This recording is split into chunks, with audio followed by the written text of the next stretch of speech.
Salut Brigitte, salut Marco. Alors il y a des semaines où je trouve pas de sujet parce qu'il s'est rien passé dans l'actu. Et il y a des semaines où on se met à regretter celles où il se passe rien. L'humour c'est difficile, mais croyez-moi, comme l'a découvert malgré lui le ménestrel chargé d'animer le Red Wedding, c'est beaucoup plus simple de faire des blagues quand il n'y a pas 50 personnes qui sont mortes. Jusqu'à cette semaine, évoquer Orlando dans la communauté gay, c'était sans doute pour dire que Bloom, il est canon en Legolas. Plus maintenant, c'est désormais leur Bataclan.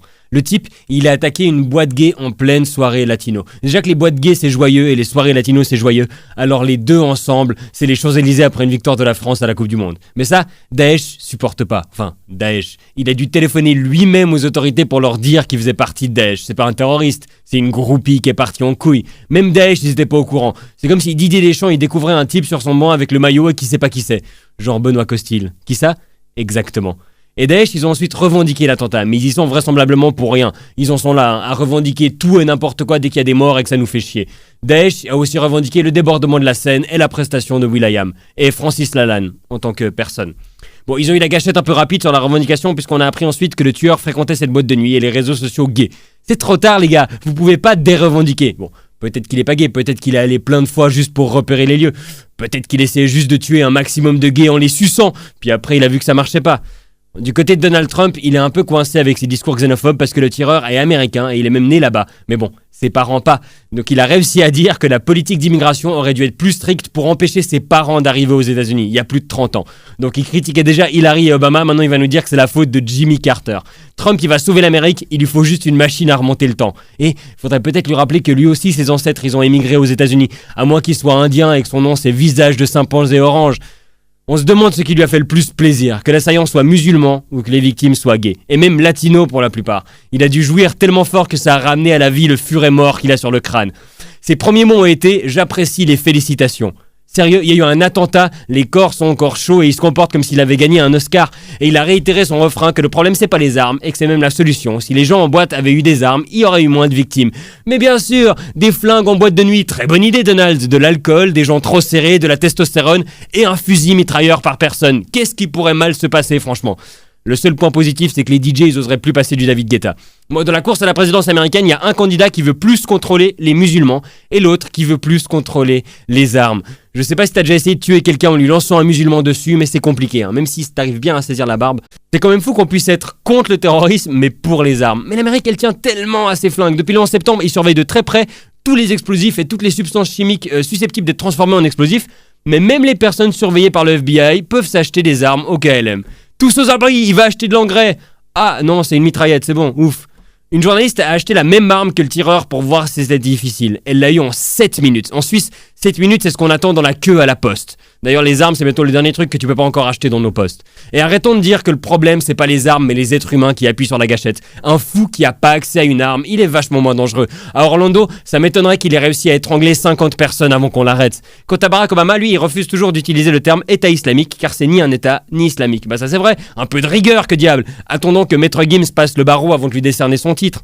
Beaucoup ont utilisé cette attaque pour attaquer l'islam, comme si la haine était une réponse à la haine, comme si l'islam radical avait le monopole de l'homophobie. Ouais, mais le Coran dit qu'il faut punir de mort les homosexuels. Je crois que c'est pas le Coran, mais d'autres textes islamiques. Et la Bible aussi. Et la Torah aussi. Ce que ça montre, c'est qu'on a évolué depuis le Moyen-Âge et qu'appliquer à la lettre des textes qui ont été écrits à ce moment-là, c'est le meilleur moyen d'y retourner. L'Ancien Testament, il punit aussi de mort ceux qui consomment des fruits de mer ou du porc, ça fait du monde, ceux qui font payer des intérêts sur les prêts, au revoir les banquiers, ceux qui mentent sur leur virginité, Madonna aurait vendu beaucoup moins d'albums, ceux qui mélangent viande et produits laitiers, McDo ils peuvent vendre directement leur cheeseburger avec une corde, ou ceux qui se rasent les côtés de la tête. Et là, on divise le nombre de joueurs de l'euro par 2.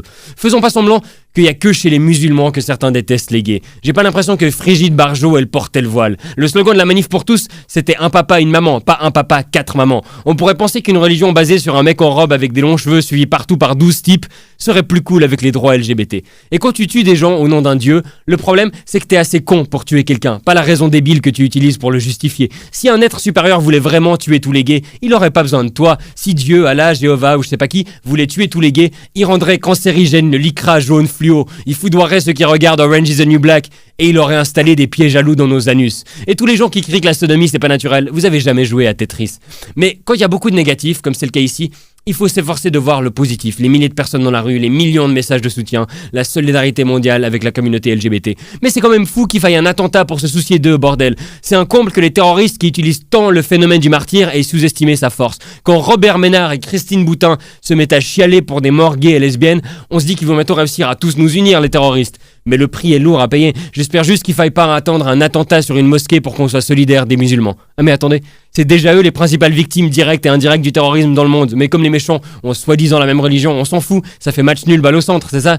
Et c'est l'occasion aussi de souligner que dans tous les pays du monde, la communauté LGBT ne possède pas les mêmes droits que les autres, et qu'ils et elles sont souvent ridiculisés, marginalisés et jugés quand ils sont pas attaqués directement. Être gay, c'est pas un choix, mais dans notre monde actuel, c'est pas un cadeau non plus. Et vous inquiétez pas, ils vont pas croire qu'on les drague si on est un peu plus sympa, un peu plus solidaire et un peu plus à l'écoute. Par exemple, en allant défiler samedi à la Pride de Fribourg, oui, on a le droit d'y aller si on est hétéro, y a pas un toucher rectal ou un quiz sur Lady Gaga à l'entrée. Soyons unis et heureux pour montrer que les cons avec leurs fusils et leur haine, c'est comme les mecs de 20 ans dans des relations.